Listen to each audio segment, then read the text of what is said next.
Olympics క్రీడల్ని రాష్ట్రంలో నిర్వహించాలనే ఒక మంచి ఆలోచన దృక్పథం ఉన్నటువంటి ముఖ్యమంత్రి గారి ఆలోచన విధానానికి తగినట్టుగా గుంటూరు నగరంలో పక్కనే ఉన్నటువంటి అమరావతి ప్రాంతంలో ఈ విధమైనటువంటి చరిత్ర కలిగినటువంటి బ్రహ్మానందరెడ్డి స్టేడియం ఈ విధంగా ఉండడం మనందరికి కూడా చాలా సిగ్గుచేటుగా నేను భావిస్తా ఉన్నా.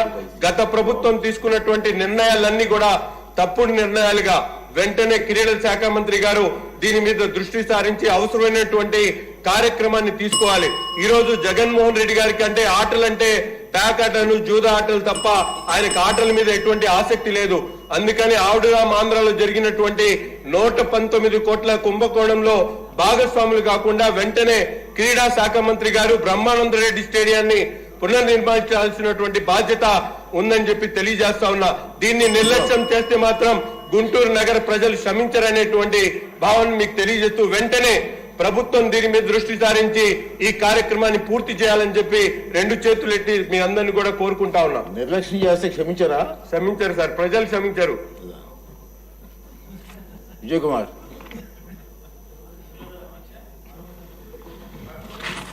అధ్యక్ష,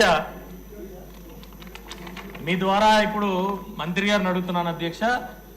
పే అండ్ ప్లే అనేది 19-24 మధ్యలో తీసుకొచ్చారు అధ్యక్ష. ఇది ఎంత దారుణమైన పరిస్థితి అంటే పిల్లలు ఎవరైనా ఆడుకోవాలంటే డబ్బులు కట్టి ఆడుకోవాలనే ఒక సిస్టమ్ని తీసుకొచ్చిన మహా ఇంకా ఏమనాలో కూడా తెలీదు. పిల్లలు ఆడుకోవాలంటే డబ్బులు కట్టాల్సిన పరిస్థితి అధ్యక్ష.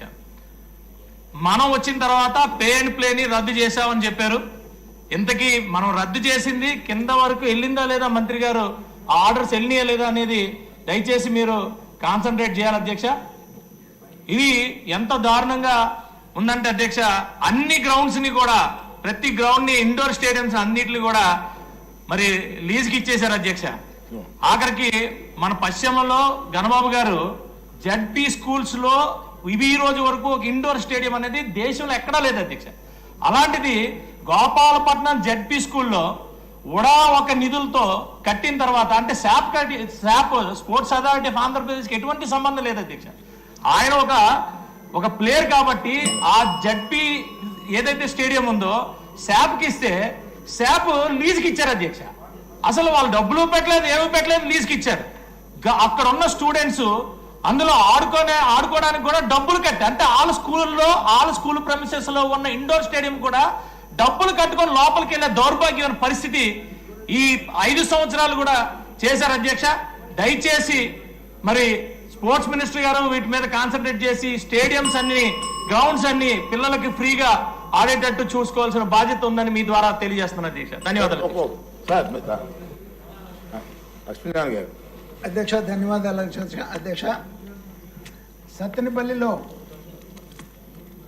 పెద్దలు 2014 నుంచి 19 వరకు కొడెల శివప్రసాద్ గారు ఉన్నప్పుడు ఒక స్టేడియంని ప్రపోజ్ చేసి కన్స్ట్రక్షన్స్ కూడా అన్ని చాలా వరకు పూర్తయినాయి అధ్యక్ష.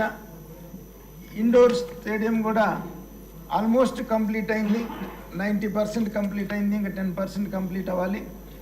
ఆ గ్రౌండ్ కనుక రిమైనింగ్ గ్రౌండ్ కనుక కంప్లీట్ అయితే సత్తెనపల్లిలో మరి స్పోర్ట్స్కి ఎంతో ప్రాధాన్యత ఉంది అధ్యక్ష. ఈ మధ్యనే రాష్ట్ర స్థాయి జాతీయ స్థాయి క్రీడలు కూడా అక్కడ జరుగుతూ ఉంటాయి.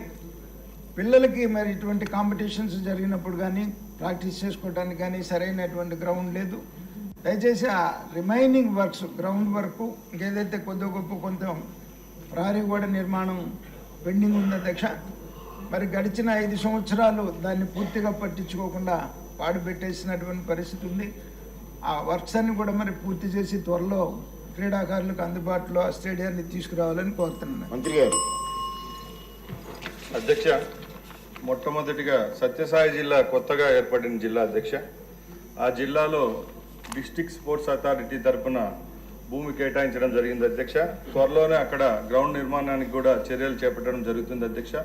అలాగే సభ్యులు అడిగినట్టు కోచెస్ ఏదైతే ఉన్నారో వాళ్ళకి ట్రైనింగ్ విషయంలో కూడా కొత్తగా ఇప్పుడు ఏదైతే పాలసీ ఫ్రేమ్ అవుతుందో స్పోర్ట్స్ పాలసీలో ముఖ్యమంత్రి గారి దృష్టికి కొన్ని వినతులు పోయాయి అధ్యక్ష. ఎందుకంటే నకిలీ కోచెస్ విషయంలో అయితేనే ఎవరైతే ట్రైన్ కోచెస్ లేరో ఈ రాష్ట్రంలో వాళ్ళందరికీ ఒక క్రైటీరియా తయారు చేసి తప్పకుండా రాబోయే కాలంలో ఎవరైతే ట్రైనింగ్ ఇస్తారో వాళ్లకు మంచి అవకాశాలు ఇచ్చేదానికి రాష్ట్ర ప్రభుత్వం తరఫున చర్యలు తీసుకుంటా ఉన్నాం అధ్యక్ష.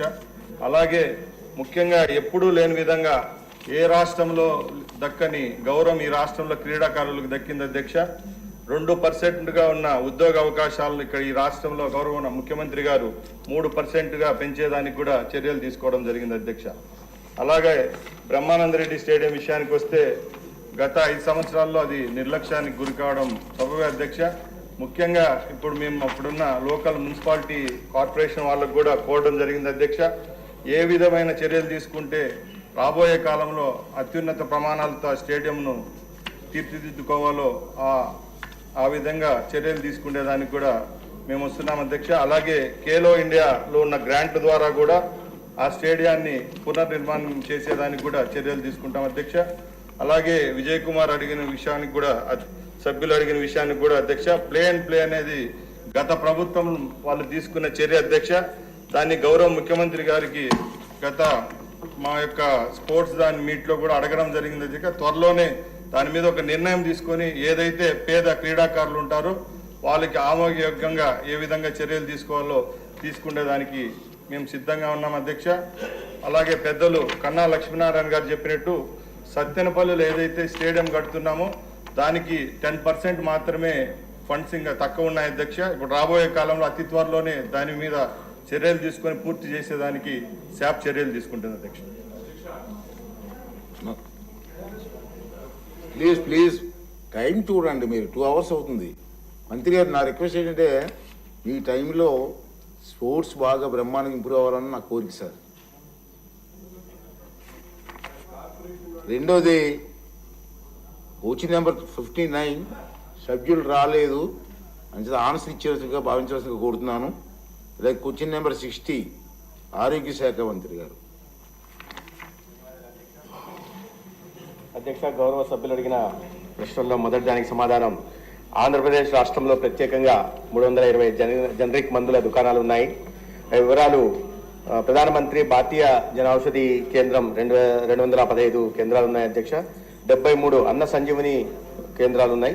అదేవిధంగా 37 NGOలు ఇతర సంస్థలు నడుపుతున్న కేంద్రాలు ఉన్నాయి. మొత్తంగా 325 జనరిక్ ఔషధ కేంద్రాలు ఉన్నాయి అధ్యక్ష.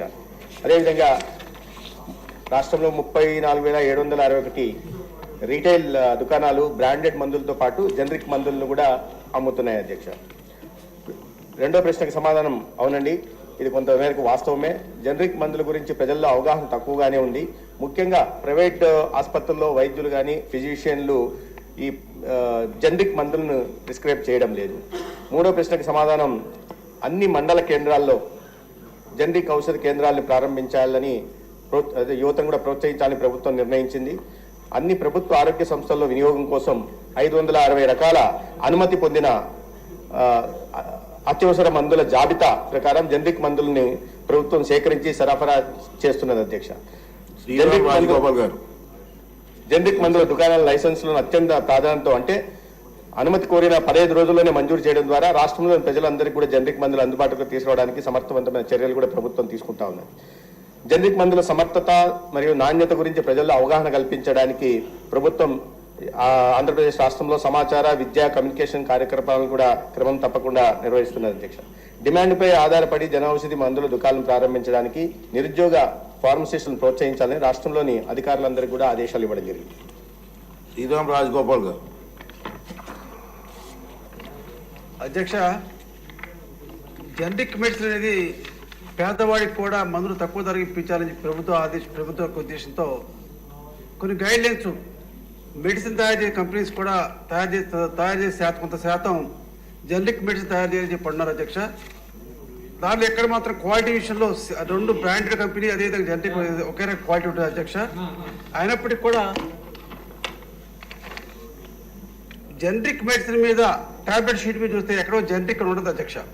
అదేవిధంగా ఎంఆర్పి విషయంలో బ్రాండెడ్ మెడిసిన్స్కి జనరిక్ మెడిసిన్కి ప్రింటింగ్ మాత్రం సేమ్ రేట్ ఉంటుంది తప్ప రేటు ఎక్కడ వేరియేషన్ ఉండదు అక్క. అందువల్ల ప్రజలకు జనరిక్ మెడిసిన్ ఏది ధర విషయంలో ఏమాత్రం కన్ఫ్యూజ్ అవ్వడం వల్ల కూడా చాలామంది జనరిక్ మెడిసిన్ వాడట్లేదు. దాన్ని ఆ ట్యాబ్లెట్ షీట్ మీద జనరిక్ మెడిసిన్ ప్రింట్ అయ్యే విధంగా చర్య తీసుకుంటారా? ఎంఆర్పి విషయంలో కూడా జనరిక్ మెడిసిన్కి బ్రాండెడ్ మెడిసిన్కి తేడా ఉండే విధంగా చర్య తీసుకోవాలని మేము కోరుతున్నాం అధ్యక్ష. అదేవిధంగా ప్రధానమంత్రి జన ఔషధి కేంద్రాలు చాలా చోట్ల ఏర్పాటు చేశారు అధ్యక్ష. అది గ్రామాల్లో కానీ పట్టణాల్లో కూడా ఇక్కడ మారుమూల ప్రాంతాల్లో తప్ప మెయిన్ సెంటర్లు ఎక్కడ ఉండవు అధ్యక్ష. మేము మీ ద్వారా మంత్రి గారిని కోరేది జన ఔషధి కేంద్రాలు ప్రభుత్వ హాస్పిటల్లో స్థలం ఏర్పాటు చేసి ప్రజలకు అందుబాటు ఉండే విధంగా చేయాలని కోరుతున్నాం అధ్యక్ష. అదేవిధంగా జనరిక్ మెడిసిన్ షాప్ పెడతారు, దాంట్లో జనరిక్ మెడిసిన్తో పాటు బ్రాండెడ్ మెడిసిన్ అమ్మటం వల్ల వాళ్ళు ధర ఎక్కువ అమ్ముతున్నారు తప్ప ఎవరు కూడా పేదవాళ్ళకి జనరిక్ మెడిసిన్ తక్కువ ధరకు దొరకట్లేదు.